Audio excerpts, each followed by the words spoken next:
Piaget como autor está enmarcado dentro de las teorías mediacionales. Estas teorías que consideran a la actividad interna del sujeto en lo que es la construcción de su propio saber y aprendizaje. De allí es que para estos autores nacemos con reflejos y con las llamadas invariantes funcionales, que son las capacidades de asimilar y acomodar, ¿sí? De ahí es que estas estructuras cognitivas son heredadas, pero también se construyen, ¿sí? Estas estructuras las podemos pensar como mecanismos reguladores, ¿sí? Son la resultante de procesos genéticos, pero también de la construcción propia del sujeto. De allí es que la perspectiva piagetiana se la denomina constructivismo genético. En este sentido, entonces, la asimilación y la acomodación la podemos pensar como mecanismos reguladores, ¿sí? La asimilación tiene que ver con la incorporación de la nueva información a las estructuras ya previas, ¿sí? Y la acomodación justamente como esta reformulación, ¿sí? Y elaboración de estructuras nuevas como consecuencia de este proceso. Ambos movimientos, los de asimilación y acomodación, devienen en una adaptación activa del individuo, ¿sí? O sea que acá la vinculación entre el aprendizaje y el desarrollo nos lleva, dirán Sacristán y Pérez Gómez, al nivel de competencia del sujeto, ¿sí? O sea, se considera que para ser capaz de dar respuestas es necesario suponer, dicen los autores, un grado de sensibilidad específica a las incitaciones, podríamos decir, del propio medio. Esto se diferencia cualitativamente de la perspectiva conductista o asociacionista, en donde el aprendizaje es repetición, ¿sí?, de un modelo externo.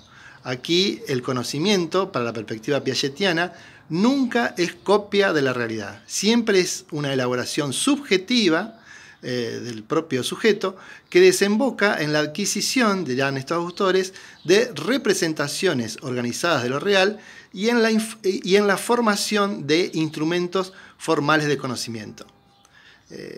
Avanzado el capítulo, también estos autores referirán a cuáles son los factores del desarrollo de la inteligencia.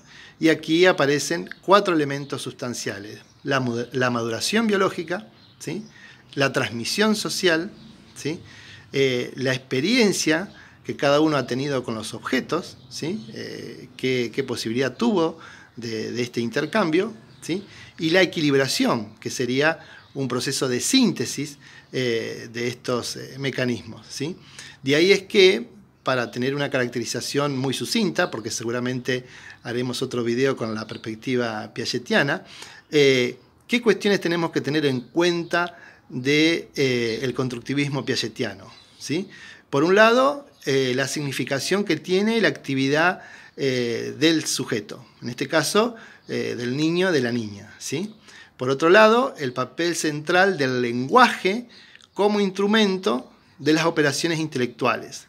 También la importancia del conflicto cognitivo, ¿sí? Aquí el conflicto cognitivo es necesario para la construcción del conocimiento. También la significación de la cooperación, del intercambio con el otro, ¿sí? Piensen nada más, si bien todavía están en primer año, lo que significa la tarea de ustedes como futuras jardineras, tanto en el jardín maternal como en la propia sala, ¿sí?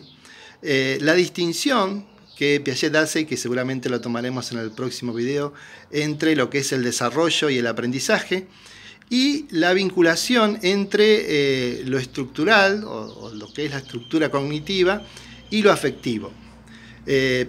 Cuando decimos que tenemos que tener otra introducción a esta perspectiva, es porque justamente Piaget nosotros lo estudiamos como epistemólogo, ¿sí? En el sentido de que a él lo que le interesaba era cómo se pasa de un conocimiento de menor validez a uno de mayor validez. Y bien, casi le llevó toda la vida esa investigación, ¿sí? En este sentido, Piaget no se interesó por la educación en sí como campo, sino que él llega a la psicología para ir develando esta pregunta inicial.